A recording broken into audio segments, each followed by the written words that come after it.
A week passed, and no news arrived of Mr. Rochester. 10 days, and still he did not come.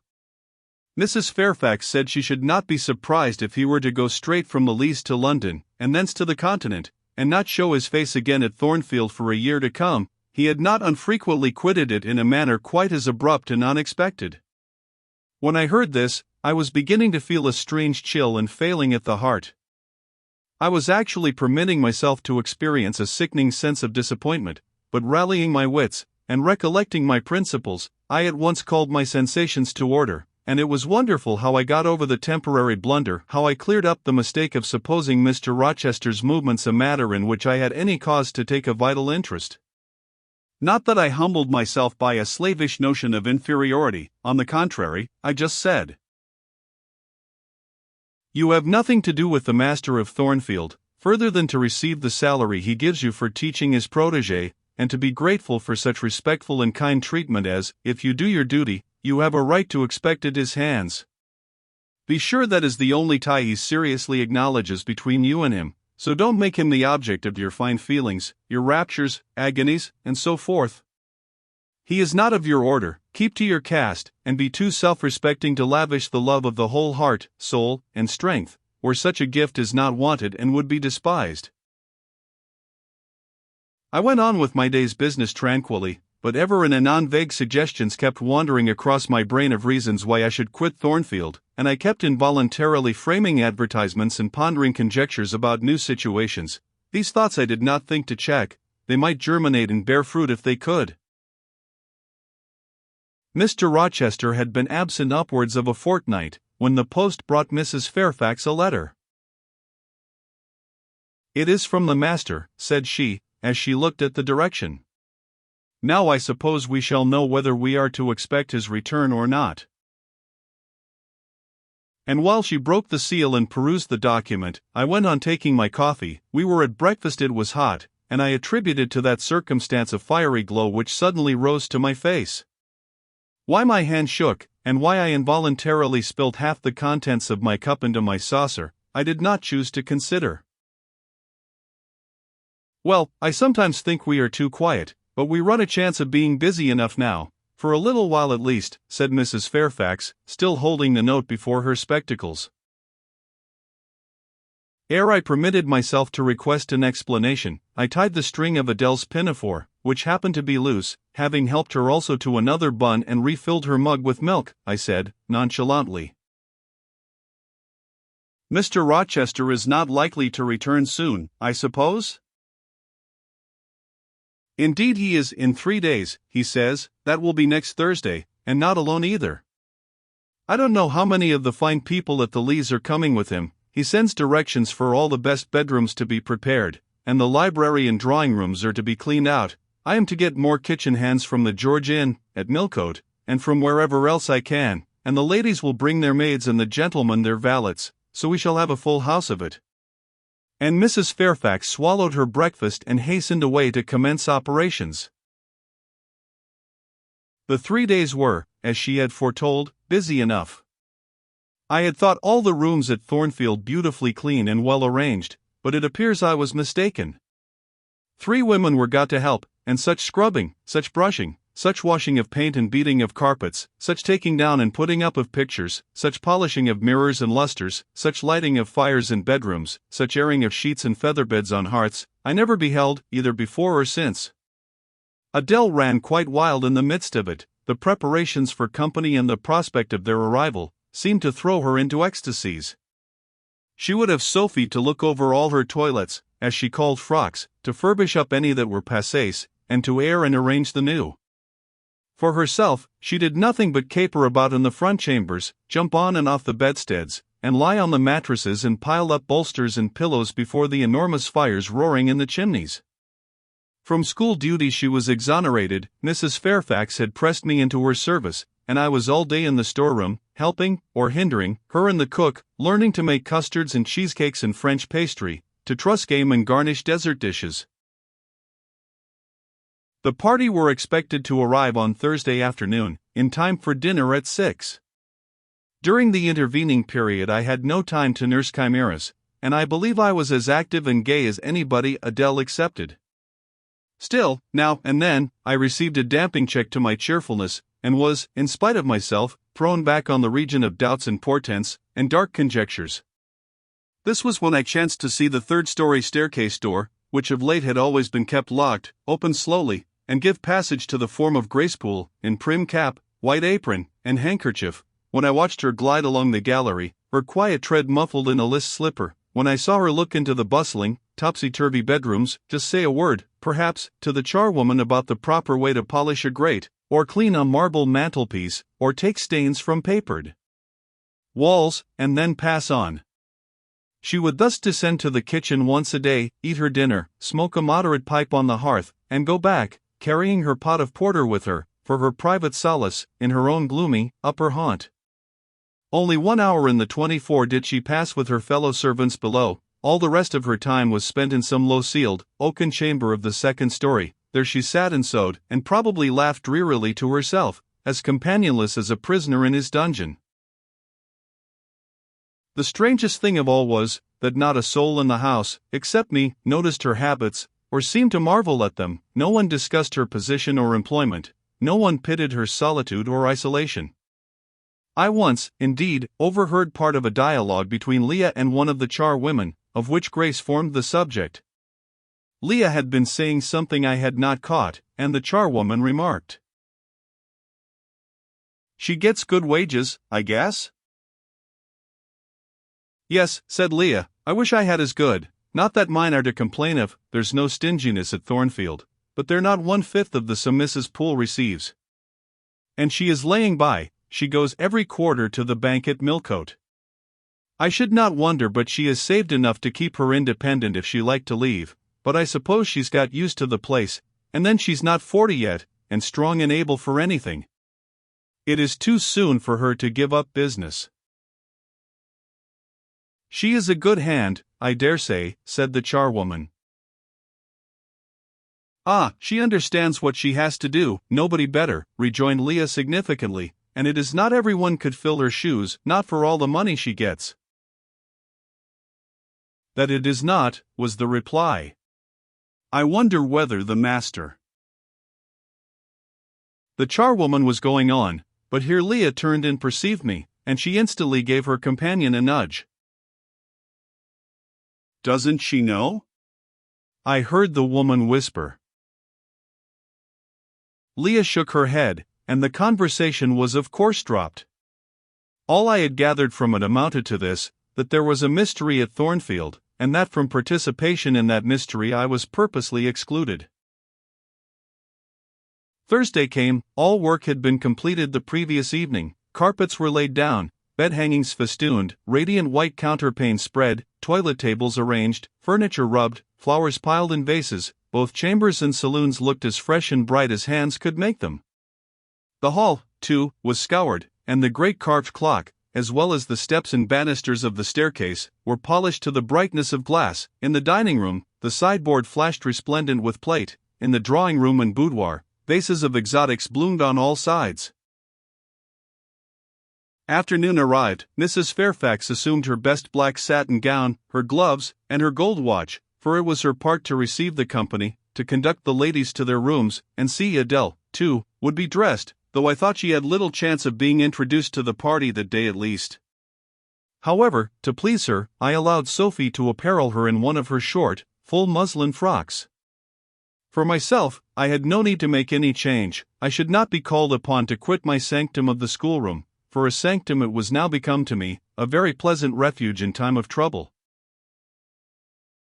It had been a mild, serene spring day, one of those days which, towards the end of March or the beginning of April, rise shining over the earth as heralds of summer. It was drawing to an end now, but the evening was even warm, and I sat at work in the schoolroom with the window open. "It gets late," said Mrs. Fairfax, entering in rustling state. "I am glad I ordered dinner an hour after the time Mr. Rochester mentioned, for it is past 6 now. I have sent John down to the gates to see if there is anything on the road. One can see a long way from thence in the direction of Millcote."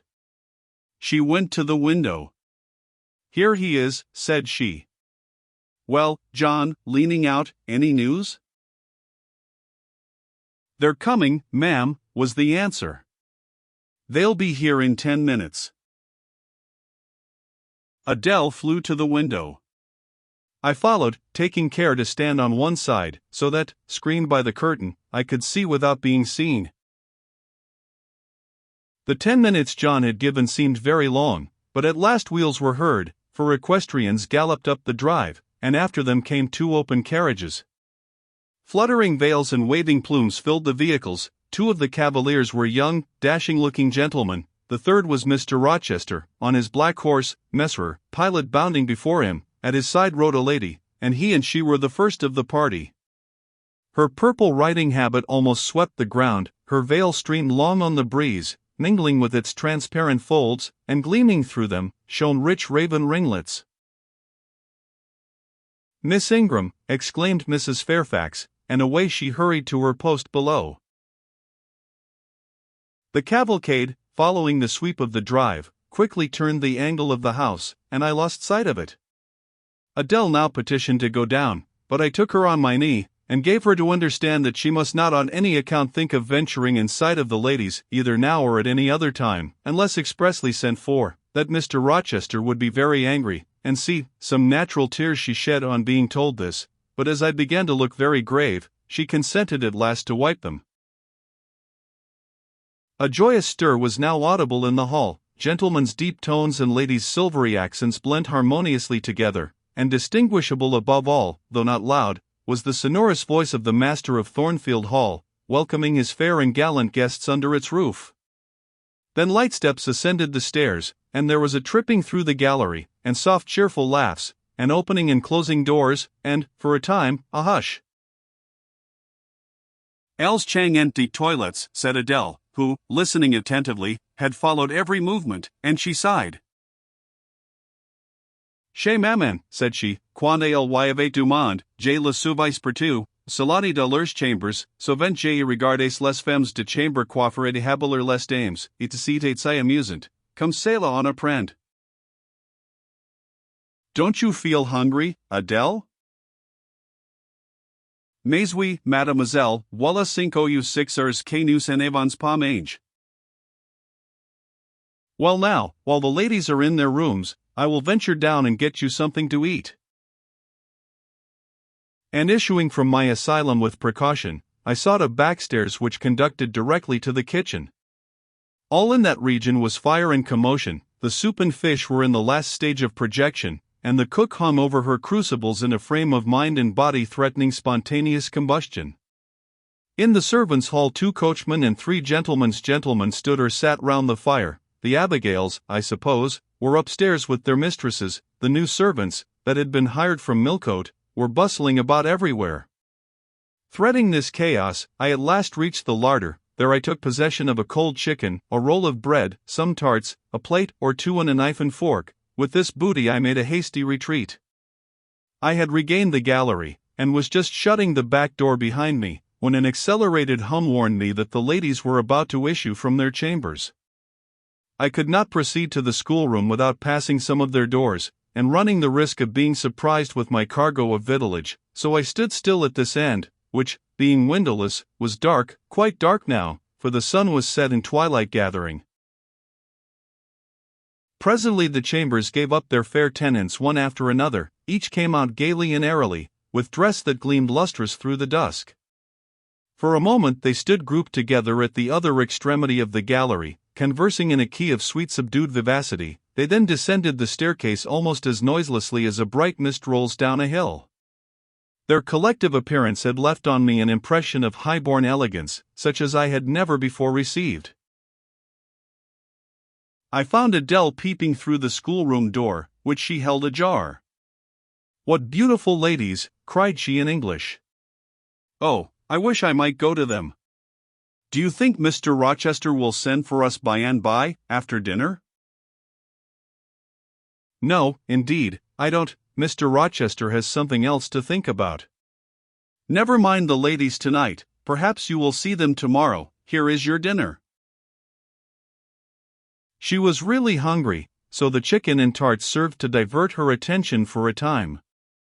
It was well I secured this forage, or both she, I, and Sophie, to whom I conveyed a share of our repast, would have run a chance of getting no dinner at all. Everyone downstairs was too much engaged to think of us. The dessert was not carried out till after 9, and at 10 footmen were still running to and fro with trays and coffee cups. I allowed Adele to sit up much later than usual, for she declared she could not possibly go to sleep while the doors kept opening and shutting below, and people bustling about. Besides, she added, a message might possibly come from Mr. Rochester when she was undressed, it or quel damage. I told her stories as long as she would listen to them, and then for a change I took her out into the gallery. The hall lamp was now lit, and it amused her to look over the balustrade and watch the servants passing backwards and forwards. When the evening was far advanced, a sound of music issued from the drawing-room, whither the piano had been removed. Adele and I sat down on the top step of the stairs to listen. Presently a voice blent with the rich tones of the instrument. It was a lady who sang, and very sweet her notes were.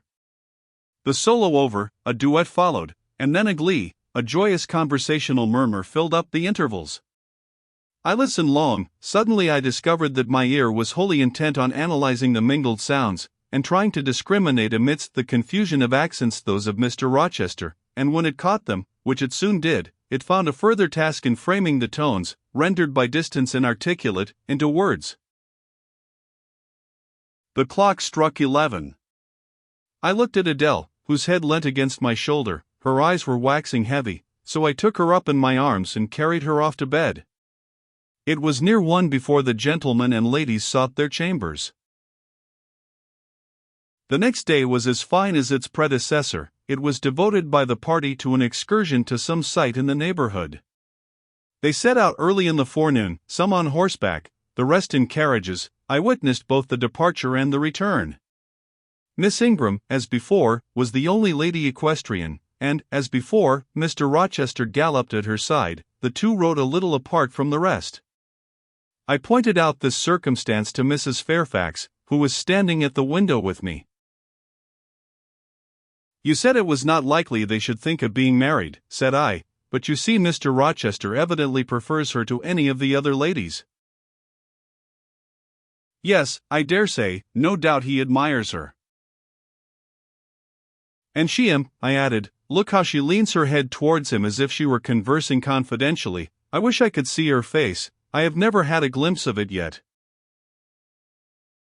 You will see her this evening, answered Mrs. Fairfax. I happened to remark to Mr. Rochester how much Adele wished to be introduced to the ladies, and he said, oh, let her come into the drawing-room after dinner, and request Miss Eyre to accompany her. Yes, he said that from mere politeness. I need not go, I am sure, I answered. Well, I observed to him that as you were in used to company, I did not think you would like appearing before so gay a party, all strangers, and he replied, in his quick weighing nonsense. If she objects, tell her it is my particular wish, and if she resists, say I shall come and fetch her in case of contumacy. I will not give him that trouble, I answered. I will go, if no better may be, but I don't like it. Shall you be there, Mrs. Fairfax? No, I pleaded off, and he admitted my plea. I'll tell you how to manage so as to avoid the embarrassment of making a formal entrance, which is the most disagreeable part of the business. You must go into the drawing-room while it is empty, before the ladies leave the dinner table. Choose your seat in any quiet nook you like. You need not stay long after the gentlemen come in, unless you please. Just let Mr. Rochester see you are there and then slip away. Nobody will notice you. Will these people remain long, do you think? Perhaps 2 or 3 weeks, certainly not more. After the Easter recess, Sir George Lynn, who was lately elected member for Millcote, will have to go up to town and take his seat. I dare say Mr. Rochester will accompany him. It surprises me that he has already made so protracted a stay at Thornfield. It was with some trepidation that I perceived the hour approach when I was to repair with my charge to the drawing-room. Adele had been in a state of ecstasy all day, after hearing she was to be presented to the ladies in the evening, and it was not till Sophie commenced the operation of dressing her that she sobered down. Then the importance of the process quickly steadied her, and by the time she had her curls arranged in well-smoothed, drooping clusters, her pink satin frock put on, her long sash tied, and her lace mittens adjusted, she looked as grave as any judge. No need to warn her not to disarrange her attire. When she was dressed, she sat demurely down in her little chair, taking care previously to lift up the satin skirt for fear she should crease it, and assured me she would not stir thence till I was ready. This I quickly was. My best dress, the silver-grey one, purchased for Miss Temple's wedding, and never worn since, was soon put on, my hair was soon smoothed, my sole ornament, the pearl brooch, soon assumed. We descended. Fortunately there was another entrance to the drawing-room than that through the saloon where they were all seated at dinner. We found the apartment vacant, a large fire burning silently on the marble hearth, and wax candles shining in bright solitude, amid the exquisite flowers with which the tables were adorned. The crimson curtain hung before the arch. Slight as was the separation this drapery formed from the party in the adjoining saloon, they spoke in so low a key that nothing of their conversation could be distinguished beyond a soothing murmur.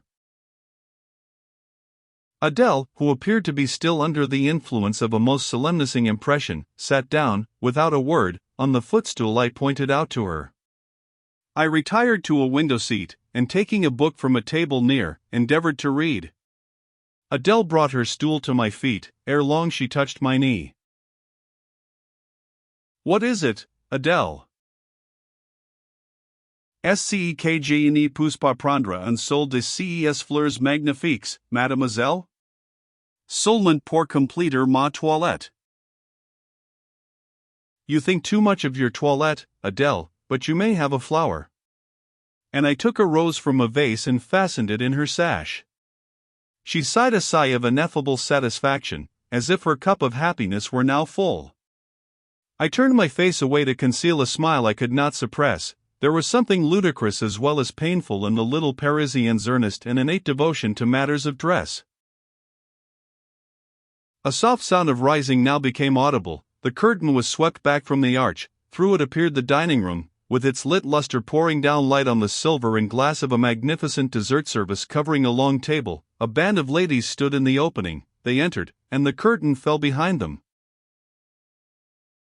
There were but 8, yet, somehow, as they flocked in, they gave the impression of a much larger number. Some of them were very tall, many were dressed in white, and all had a sweeping amplitude of array that seemed to magnify their persons as a mist magnifies the moon. I rose and curtsied to them. 1 or 2 bent their heads in return, the others only stared at me. They dispersed about the room, reminding me, by the lightness and buoyancy of their movements, of a flock of white plumy birds. Some of them threw themselves in half-reclining positions on the sofas and ottomans, some bent over the tables and examined the flowers and books, the rest gathered in a group round the fire. All talked in a low but clear tone which seemed habitual to them. I knew their names afterwards, and may as well mention them now. First, there was Mrs. Eshton and 2 of her daughters. She had evidently been a handsome woman, and was well preserved still. Of her daughters, the eldest, Amy, was rather little, naive, and childlike in face and manner, and piquant in form. Her white muslin dress and blue sash became her well.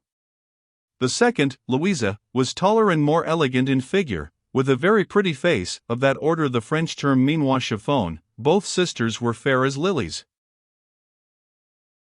Lady Lynn was a large and stout personage of about 40, very erect, very haughty-looking, richly dressed in a satin robe of changeful sheen. Her dark hair shone glossily under the shade of an azure plume, and within the circlet of a band of gems. Mrs. Colonel Dent was less showy, but, I thought, more ladylike. She had a slight figure, a pale, gentle face, and fair hair. Her black satin dress, her scarf of rich foreign lace, and her pearl ornaments, pleased me better than the rainbow radiance of the title dame. But the 3 most distinguished, partly, perhaps, because the tallest figures of the band were the Dowager Lady Ingram and her daughters, Blanche and Mary. They were all 3 of the loftiest stature of women. The dowager might be between 40 and 50, her shape was still fine, her hair, by candlelight at least, still black, her teeth, too, were still apparently perfect. Most people would have termed her a splendid woman of her age, and so she was, no doubt, physically speaking, but then there was an expression of almost insupportable haughtiness in her bearing and countenance. She had Roman features and a double chin, disappearing into a throat like a pillar. These features appeared to me not only inflated and darkened, but even furrowed with pride, and the chin was sustained by the same principle, in a position of almost preternatural erectness. She had, likewise, a fierce and a hard eye. It reminded me of Mrs. Reed's. She mouthed her words in speaking, her voice was deep, its inflections very pompous, very dogmatical, very intolerable, in short. A crimson velvet robe, and a shawl turban of some gold-wrought Indian fabric, invested her, I suppose she thought, with a truly imperial dignity. Blanche and Mary were of equal stature, straight and tall as poplars. Mary was too slim for her height, but Blanche was molded like a Diane. I regarded her, of course, with special interest. First, I wished to see whether her appearance accorded with Mrs. Fairfax's description, secondly, whether it at all resembled the fancy miniature I had painted of her, and thirdly, it will out, whether it were such as I should fancy likely to suit Mr. Rochester's taste. As far as person went, she answered point for point, both to my picture and Mrs. Fairfax's description. The noble bust, the sloping shoulders, the graceful neck, the dark eyes and black ringlets were all there, but her face? Her face was like her mother's, a youthful unfurrowed likeness, the same low brow, the same high features, the same pride. It was not, however, so saturnine a pride. She laughed continually, her laugh was satirical, and so was the habitual expression of her arched and haughty lip. Genius is said to be self-conscious. I cannot tell whether Miss Ingram was a genius, but she was self-conscious, remarkably self-conscious indeed. She entered into a discourse on botany with the gentle Mrs. Dent. It seemed Mrs. Dent had not studied that science, though, as she said, she liked flowers, especially wild ones. Miss Ingram had, and she ran over its vocabulary with an air. I presently perceived she was, what is vernacularly termed, trailing Mrs. Dent, that is, playing on her ignorance. Her trail might be clever, but it was decidedly not good-natured. She played, her execution was brilliant, she sang, her voice was fine, she talked French apart to her mamma, and she talked it well, with fluency and with a good accent. Mary had a milder and more open countenance than Blanche, softer features too, and a skin some shades fairer. Miss Ingram was dark as a Spaniard, but Mary was deficient in life. Her face lacked expression, her eye luster. She had nothing to say, and having once taken her seat, remained fixed like a statue in its niche. The sisters were both attired in spotless white. And did I now think Miss Ingram such a choice as Mr. Rochester would be likely to make? I could not tell. I did not know his taste in female beauty. If he liked the majestic, she was the very type of majesty. Then she was accomplished, sprightly. Most gentlemen would admire her, I thought, and that he did admire her, I already seemed to have obtained proof. To remove the last shade of doubt, it remained but to see them together.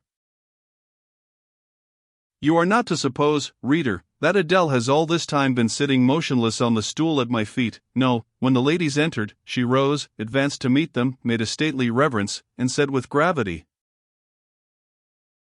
"Bonjour, mesdames." And Miss Ingram had looked down at her with a mocking air, and exclaimed, "Oh, what a little puppet!" Lady Lynn had remarked, "It is Mr. Rochester's ward, I suppose, the little French girl he was speaking of." Mrs. Dent had kindly taken her hand, and given her a kiss. Amy and Louisa Eshton had cried out simultaneously, "What a love of a child!" And then they had called her to a sofa, where she now sat, ensconced between them, chattering alternately in French and broken English, absorbing not only the young lady's attention, but that of Mrs. Eshton and Lady Lynn, and getting spoilt to her heart's content. At last coffee is brought in, and the gentlemen are summoned. I sit in the shade, if any shade there be in this brilliantly lit apartment. The window curtain half hides me. Again the arch yawns, they come. The collective appearance of the gentlemen, like that of the ladies, is very imposing. they are all costumed in black, most of them are tall, some young. Henry and Frederick Lynn are very dashing sparks indeed, and Colonel Dent is a fine soldierly man. Mr. Eshton, the magistrate of the district, is gentlemanlike, his hair is quite white, his eyebrows and whiskers still dark, which gives him something of the appearance of a père noble de theatre. Lord Ingram, like his sisters, is very tall, like them, also, he is handsome, but he shares Mary's apathetic and listless look. He seems to have more length of limb than vivacity of blood or vigor of brain. And where is Mr. Rochester? He comes in last. I am not looking at the arch, yet I see him enter. I try to concentrate my attention on those netting needles, on the meshes of the purse I am forming. I wish to think only of the work I have in my hands, to see only the silver beads and silk threads that lie in my lap, whereas, I distinctly behold his figure, and I inevitably recall the moment when I last saw it, just after I had rendered him what he deemed an essential service, and he, holding my hand, and looking down on my face, surveyed me with eyes that revealed a heart full and eager to overflow, in whose emotions I had a part. How near had I approached him at that moment? What had occurred since, calculated to change his and my relative positions? Yet now, how distant, how far estranged we were. So far estranged, that I did not expect him to come and speak to me. I did not wonder, when, without looking at me, he took a seat at the other side of the room, and began conversing with some of the ladies. No sooner did I see that his attention was riveted on them, and that I might gaze without being observed, than my eyes were drawn involuntarily to his face. I could not keep their lids under control, they would rise, and the irids would fix on him. I looked, and had an acute pleasure in looking, a precious yet poignant pleasure, pure gold, with a steely point of agony, a pleasure like what the thirst-perishing man might feel who knows the well to which he has crept is poisoned, yet stoops, and drinks divine draughts nevertheless. Most true is it that beauty is in the eye of the gazer. My master's colorless, olive face, square, massive brow, broad and jetty eyebrows, deep eyes, strong features, firm, grim mouth, all energy, decision, will, were not beautiful, according to rule, but they were more than beautiful to me. They were full of an interest, an influence that quite mastered me, that took my feelings from my own power and fettered them in his. I had not intended to love him. The reader knows I had wrought hard to extirpate from my soul the germs of love there detected, and now, at the first renewed view of him, they spontaneously arrived, green and strong. He made me love him without looking at me. I compared him with his guests.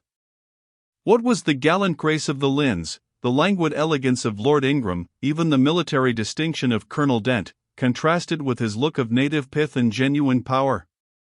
I had no sympathy in their appearance, their expression, yet I could imagine that most observers would call them attractive, handsome, imposing, while they would pronounce Mr. Rochester at once harsh-featured and melancholy-looking.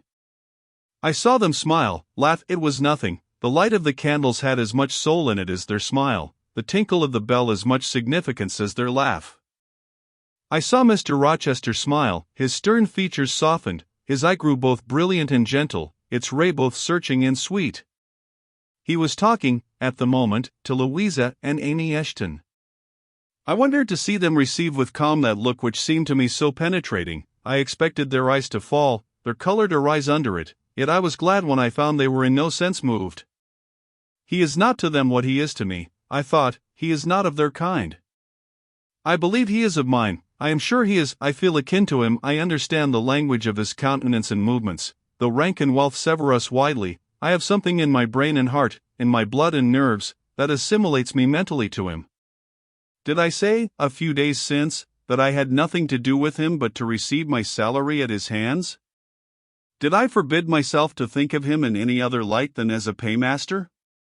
Blasphemy against nature. Every good, true, vigorous feeling I have gathers impulsively round him. I know I must conceal my sentiments, I must smother hope, I must remember that he cannot care much for me. For when I say that I am of his kind, I do not mean that I have his force to influence, and his spell to attract. I mean only that I have certain tastes and feelings in common with him. I must, then, repeat continually that we are forever sundered, and yet, while I breathe and think, I must love him. Coffee is handed. The ladies, since the gentleman entered, have become lively as larks, conversation waxes brisk and merry. Colonel Dent and Mr. Eshton argue on politics, their wives listen. The two proud dowagers, Lady Lynn and Lady Ingram, confabulate together. Sir George, whom, by the by, I have forgotten to describe, a very big and very fresh-looking country gentleman, stands before their sofa, coffee cup in hand, and occasionally puts in a word. Mr. Frederick Lynn has taken a seat beside Mary Ingram, and is showing her the engravings of a splendid volume. She looks, smiles now and then, but apparently says little. The tall and phlegmatic Lord Ingram leans with folded arms on the chair back of the little and lively Amy Eshton. She glances up at him, and chatters like a wren. She likes him better than she does Mr. Rochester. Henry Lynn has taken possession of an ottoman at the feet of Louisa. Adele shares it with him. He is trying to talk French with her, and Louisa laughs at his blunders. With whom will Blanche Ingram pair? She is standing alone at the table, bending gracefully over an album. She seems waiting to be sought, but she will not wait too long. She herself selects a mate. Mr. Rochester, having quitted the Eshtons, stands on the hearth as solitary as she stands by the table. She confronts him, taking her station on the opposite side of the mantelpiece. Mr. Rochester, I thought you were not fond of children? Nor am I. Then, what induced you to take charge of such a little doll as that? Pointing to Adele. Where did you pick her up? I did not pick her up, she was left on my hands. You should have sent her to school. I could not afford it, schools are so dear. Why, I suppose you have a governess for her. I saw a person with her just now. Is she gone? Oh, no. There she is still, behind the window curtain. You pay her, of course. I should think it quite as expensive, more so, for you have them both to keep in addition. I feared, or should I say, hoped, the allusion to me would make Mr. Rochester glance my way, and I involuntarily shrank farther into the shade, but he never turned his eyes. I have not considered the subject, said he indifferently, looking straight before him. No, you men never do consider economy and common sense. You should hear Mamma on the chapter of governesses. Mary and I have had, I should think, a dozen at least in our day, half of them detestable and the rest ridiculous, and all incubi, were they not, Mamma? Did you speak, my own? The young lady thus claimed as the dowager's special property, reiterated her question with an explanation. My dearest, don't mention governesses, the word makes me nervous. I have suffered a martyrdom from their incompetency and caprice. I thank heaven I have now done with them. Mrs. Dent here bent over to the pious lady and whispered something in her ear. I suppose, from the answer elicited, it was a reminder that one of the anathematized race was present. Tant pis, said her ladyship, I hope it may do her good. Then, in a lower tone, but still loud enough for me to hear, I noticed her. I am a judge of physiognomy, and in hers I see all the faults of her class. What are they, madam? Inquired Mr. Rochester aloud. I will tell you in your private ear, replied she, wagging her turban 3 times with portentous significancy. But my curiosity will be past its appetite, it craves food now. Ask Blanche, she is nearer you than I. Oh, don't refer him to me, Mamma. I have just one word to say of the whole tribe, they are a nuisance. Not that I ever suffered much from them, I took care to turn the tables. What tricks Theodore and I used to play on our Miss Wilsons, and Mrs. Greys, and Madame Juberts. Mary was always too sleepy to join in a plot with spirit. The best fun was with Madame Joubert. Miss Wilson was a poor sickly thing, lachrymose and low-spirited, not worth the trouble of vanquishing, in short, and Mrs. Grey was coarse and insensible, no blow took effect on her. But poor Madame Joubert! I see her yet in her raging passions, when we had driven her to extremities, spilt our tea, crumbled our bread and butter, tossed our books up to the ceiling, and played a chivalry with the ruler and desk, the fender, and fire irons. Theodore, do you remember those merry days? Yes, to be sure I do, drawled Lord Ingram, and the poor old stick used to cry out, "Oh, you villain's childs!" And then we sermonized her on the presumption of attempting to teach such clever blades as we were, when she was herself so ignorant. We did, and, Tito, you know, I helped you in prosecuting, or persecuting, your tutor, whey-faced Mr. Vining, the parson in the pip, as we used to call him. He and Miss Wilson took the liberty of falling in love with each other, at least Tito and I thought so. We surprised sundry tender glances and sighs which we interpreted as tokens of la belle passion, and I promise you the public soon had the benefit of our discovery. We employed it as a sort of lever to hoist our deadweights from the house. Dear mamma, there, as soon as she got an inkling of the business, found out that it was of an immoral tendency. Did you not, my lady mother? Certainly, my best. And I was quite right, depend on that. There are 1,000 reasons why liaisons between governesses and tutors should never be tolerated a moment in any well-regulated house. Firstly. Oh, gracious, mamma! Spare us the enumeration.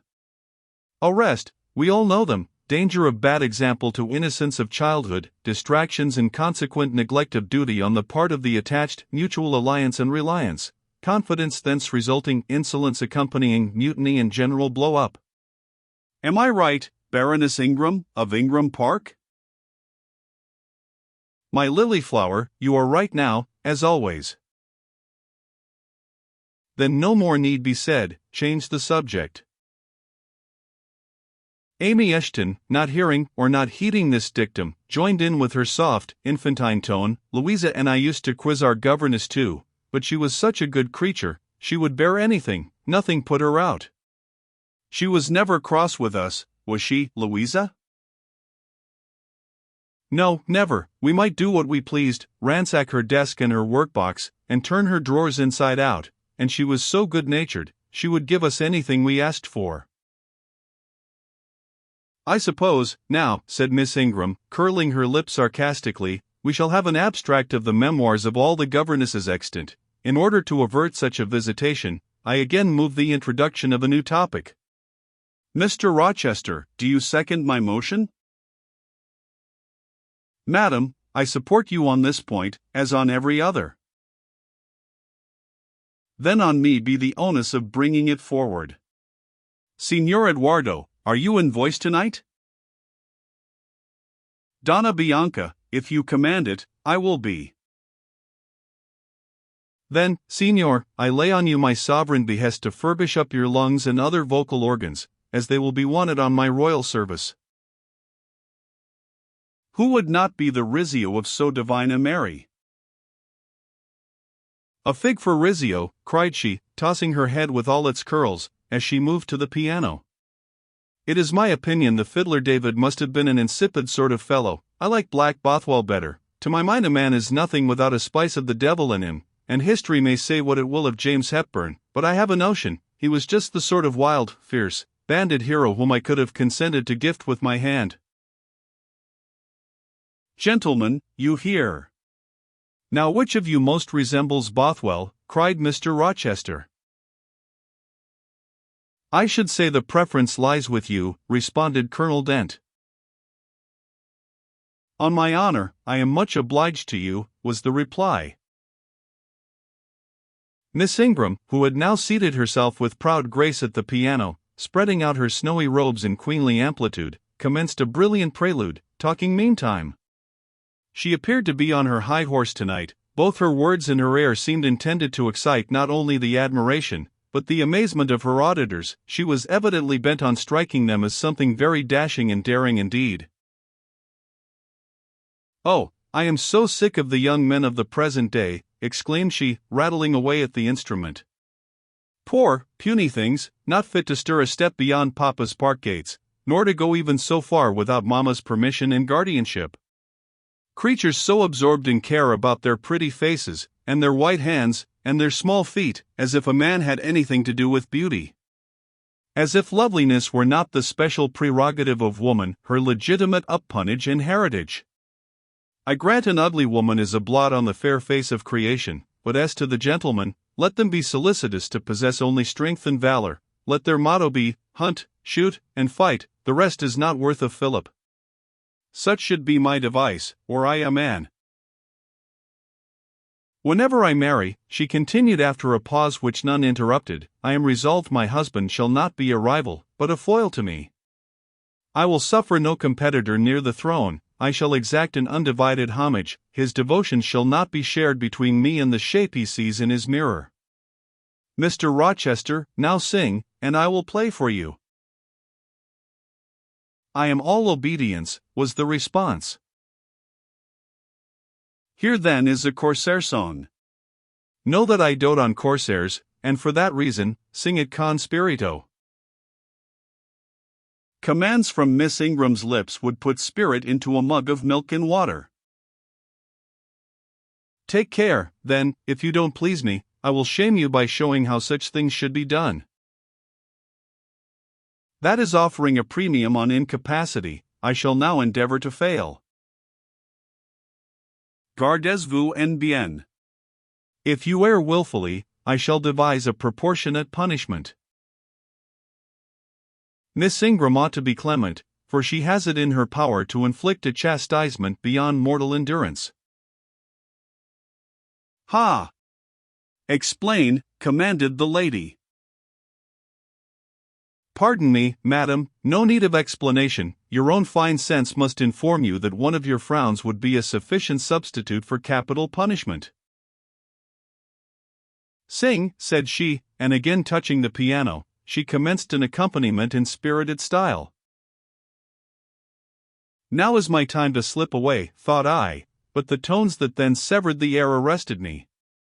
Mrs. Fairfax had said Mr. Rochester possessed a fine voice, he did, a mellow, powerful bass, into which he threw his own feeling, his own force, finding a way through the ear to the heart, and their waking sensation strangely. I waited till the last deep and full vibration had expired, till the tide of talk, checked an instant, had resumed its flow. I then quitted my sheltered corner and made my exit by the side door, which was fortunately near. Thence a narrow passage led into the hall. In crossing it, I perceived my sandal was loose. I stopped to tie it, kneeling down for that purpose on the mat at the foot of the staircase. I heard the dining-room door unclose. A gentleman came out, rising hastily. I stood face to face with him. It was Mr. Rochester. "How do you do?" he asked. "I am very well, sir." "Why did you not come and speak to me in the room?"